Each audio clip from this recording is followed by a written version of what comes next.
नमस्कार। बहुत बहुत स्वागत है आपका आपके पसंदीदा YouTube चैनल पर, जहां पर प्रत्येक माह की तरह इस बार भी मैं राशिफल लेकर आपके लिए उपस्थित हुआ हूं। मेरा नाम राजकुमार पांडे है और आज हम चर्चा करेंगे मिथुन राशि के जातकों के लिए अक्टूबर 2025 कैसा रहने वाला है। अक्टूबर 2025 में ग्रहों का समग्र प्रभाव 12 राशियों पर क्या रहेगा उसको पहले एक बार समझ लेते हैं और खासकर इसका प्रभाव मिथुन के लिए कैसा रहेगा। तो अक्टूबर 2025 मिथुन राशि वालों के लिए थोड़ा सा उतार चढ़ाव रहने वाला है। सूर्य 17 तारीख तक आपकी जन्म राशि से चतुर्थ भाव में रहेंगे और उसके बाद नीच राशि में पंचम भाव में पहुंच जाएंगे। ये स्थिति अनुकूलता देने में थोड़ी कमजोर हो सकती है। मंगल ग्रह 27 अक्टूबर तक पंचम भाव में रहेंगे, जहां उनकी स्थिति अपेक्षाकृत अशुभ कही जाएगी, लेकिन 27 तारीख के बाद मंगल जैसे छठे भाव में जाएंगे, यहां से आपको कुछ राहत मिल सकती है। बुध ग्रह की चाल महीने की शुरुआत में और अंत में तो सकारात्मक दिख रही है, लेकिन 3 से 24 अक्टूबर के बीच में ध्यान से सुन लीजिए, मंगल की जो ग्रह चाल है वो आरंभ में अंत में तो सकारात्मक है, लेकिन 3 अक्टूबर से 24 अक्टूबर तक पंचम भाव में रहने से यहां पर कुछ तनाव पैदा कर सकते हैं। बृहस्पति पहले भाव से आपको मार्गदर्शन देंगे, बाद में दूसरे भाव में जाकर आर्थिक मामलों को आपके बल प्रदान करेंगे, तो यह आपके लिए अच्छा है। शुक्र 9 अक्टूबर तक तीसरे भाव में रहकर संचार और संबंधों में सहायक रहेंगे, परंतु बाद में नीच राशि में चले जाने से परिणाम कमजोर हो सकते हैं। शनि इस समय दशम भाव में वक्री होकर करियर को धीमा कर सकते हैं। राहु भाग्य भाव में अड़चने पैदा करेंगे, जबकि केतु तीसरे भाव से आपके कॉन्फिडेंस को बूस्ट करेंगे। तो ये तो था समग्र प्रभाव मिथुन राशि के जातकों के लिए।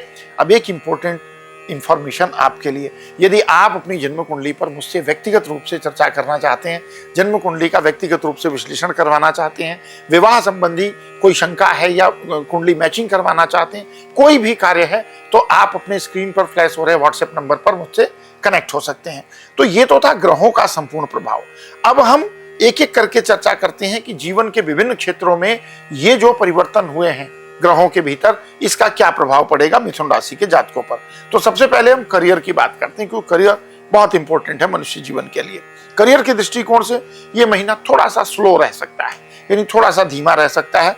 गुरु का आशीर्वाद बीच बीच में मदद करेगा, लेकिन शनि की वक्री स्थिति कार्य को धीमा कर सकती है। दफ्तर में सहकर्मियों के साथ किसी छोटी बात पर मतभेद हो सकता है, आपको धैर्य से काम लेना होगा और वादों में अतिरिक्त समय लेकर चलना चाहिए ताकि किसी प्रकार की असुविधा ना हो। अगर किसी को प्रॉमिस आप कर रहे हैं तो थोड़ा सा एक्सटेंडेड टाइम लेकर के चलना होगा।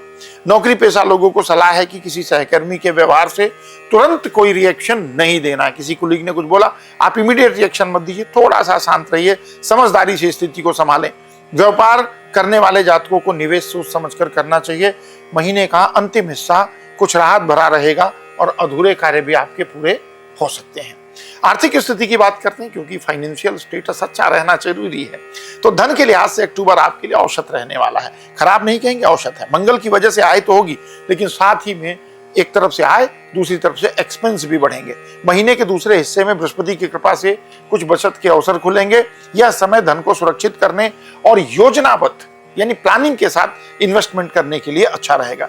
भले ही महीने की शुरुआत में आर्थिक स्थिति थोड़ी दबाव में दिखे, परंतु धीरे धीरे सुधार की संभावना रहेगी। जो लोग पुराने ऋण से परेशान हैं, उन्हें राहत मिलने की संभावना बनती है, अर्थात उनकी आय में वृद्धि हो सकती है। ऋण चुकता होने के लिए कुछ मार्ग प्रशस्त हो सकते हैं। तो ये गुड न्यूज है मिथुन राशि के जातकों के लिए। स्वास्थ्य की बात करें तो स्वास्थ्य के मामले में इस महीने आपको मिश्रित परिणाम मिलेंगे। बुध की कमजोर स्थिति और सूर्य का नीच होना आपकी ऊर्जा को प्रभावित कर सकता है। खान पान और दिनचर्या में अनियमितता से समस्या बढ़ सकती है।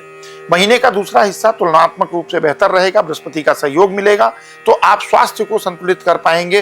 पेट और सीने से संबंधित परेशानी से बचने के लिए तैलीय यानी तेल से और मसालेदार भोजन से आपको थोड़ी सी दूरी बनानी चाहिए। तो इस बात को विशेष रूप से ध्यान रखें मिथुन राशि के जातक। प्रेम और दाम्पत्य जीवन की स्थिति कैसी रहेगी? भाई, इसके बिना भी दुनिया नहीं चलती है। पारिवारिक जीवन की एक अहम कड़ी है। तो प्रेम संबंधों के लिए अक्टूबर का शुरुआती समय तो काफी अच्छा है। बातचीत, मेल जोड़ और मंजन के मौके मिलेंगे, लेकिन 9 अक्टूबर के बाद जैसे ही शुक्र महाराज अपनी नीच राशि में जाएंगे तो रिश्तों में गलतफहमियां भी उत्पन्न हो सकती हैं। इस दौरान मर्यादा और धैर्य बनाए रखना बहुत ही जरूरी होगा। विवाह की बातों को आगे बढ़ाने के लिए 9 तारीख से पहले का समय ज्यादा अनुकूल है। दाम्पत्य जीवन में महीना सामान्य रहेगा। कुछ तकरार के बावजूद आपस में सहयोग मधुर रहेंगे, अच्छे रहेंगे और अगर थोड़ा ध्यान रखेंगे तो वो भी जो थोड़ी बहुत दुविधा है वो भी नहीं रहेगी। बात करें पारिवारिक जीवन की, तो पारिवारिक मामलों में महीना अपेक्षाकृत संतुलित दिख रहा है, मतलब थोड़ा सा फ्लक्चुएशन कम है। दूसरे भाव में गुरु का प्रभाव परिवार में सामंजस्य को, आप वापसी समझदारी को बढ़ाएगा। घर में पुरानी समस्याओं को सुलझाने का अवसर मिलेगा। अगर पहले से कोई ऐसी समस्या है तो सुलझेगी। भाई बहनों के साथ संबंध बनाए रखने के लिए धैर्य और संवाद जरूरी रहेगा, विशेषकर महीने के उत्तरार्ध में जब सूर्य नीच स्थिति में होंगे। गृहस्थ जीवन में शुरुआत थोड़ी चुनौतीपूर्ण रह सकती है। घर से जुड़ी कोई समस्या आपको परेशान कर सकती है, लेकिन महीने के दूसरे हिस्से में राहत मिलेगी और स्थितियां सामान्य हो जाएंगी। अब बात करते हैं ऐसे उपाय की जो मिथुन राशि के जातकों को अक्टूबर 2025 में अच्छे रिजल्ट दे सकते हैं। बुधवार को गरीब विद्यार्थियों को अध्ययन सामग्री दान कर सकते हैं। रोज सुबह तुलसी के पौधे को जल अर्पित करें। ओम नमः शिवाय मंत्र का कम से कम एक माला या 108 बार जाप करें। शनिवार के दिन किसी गरीब को सरसों का तेल या काली उड़द दान कर सकते हैं। काला वस्त्र भी दान कर सकते हैं। नियमित रूप से हल्का व्यायाम प्राणायाम करें ताकि मानसिक और शारीरिक संतुलन बना रहे। तो आपको ये हमारा मासिक राशिफल कैसा लगा, जिसको विस्तृत अध्ययन के पश्चात हम आपके लिए लेकर आते हैं। अगर विश्लेषण पसंद आया हो तो वीडियो को लाइक करें, चैनल को सब्सक्राइब करें, अपने फैमिली फ्रेंड रिलेटिव के साथ हमारी वीडियो को शेयर करें। मिलेंगे अगले राशिफल में, तब तक के लिए विदा। जय श्री सीताराम।